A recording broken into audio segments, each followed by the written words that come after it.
Hammaga assalomu alaykum. Bekorga Yunusobod tumanida yashaydiganlar bormi deb so'ramadim. Esingizda bo'lsa, Seven School bog'chasiga birinchilardan bo'lib qizimni topshirgan edim. Qizim deyarli 1 yildan beri o'qiyotgan bo'lsa, o'zgarishlar juda ham katta. Masalan, rus tilida bemalol gaplashyapti, til o'rganyapti, hattoki kiyimlarini ham saranjonlashni o'rgangan. Xuddi shu Seven School asoschisi Xosiyat opa tomonidan yangi bog'cha ochilibdi. O'zi Seven School juda ko'pchiligiga yoqqan, lekin imkoniyat jihatidan to'g'ri kelmagan ota-onalar ham bor edi. Ularga zo'r imkoniyat bo'libdi, chunki narxlar bu yoqda juda ham hamyonbop. Aytishligi bo'yicha bu joyda yaqin atrofda bog'chalar yo'q ekan, shu mahallada yashaydiganlarga ham zo'r imkoniyat bo'libdi. Xosiyat opa, hammani qiziqtirgan savol, oylik to'lov qancha?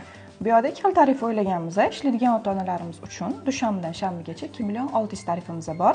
Dushanbadan jumagacha esa 2 million 400 tariflarimiz mavjud. Skidkalar bo'ladimi? Ha, albatta. Bir oiladan 2-3 ta farzandlarimiz uchun esa har biriga skidkalarimiz bor. Qayerga murojaat qilish kerak? Murojaat qilish uchun esa Instagram va Telegram kanallarimiz bor. Undan tashqari operatorimizga aytamiz, pastda raqamlarimizni qoldirishadi.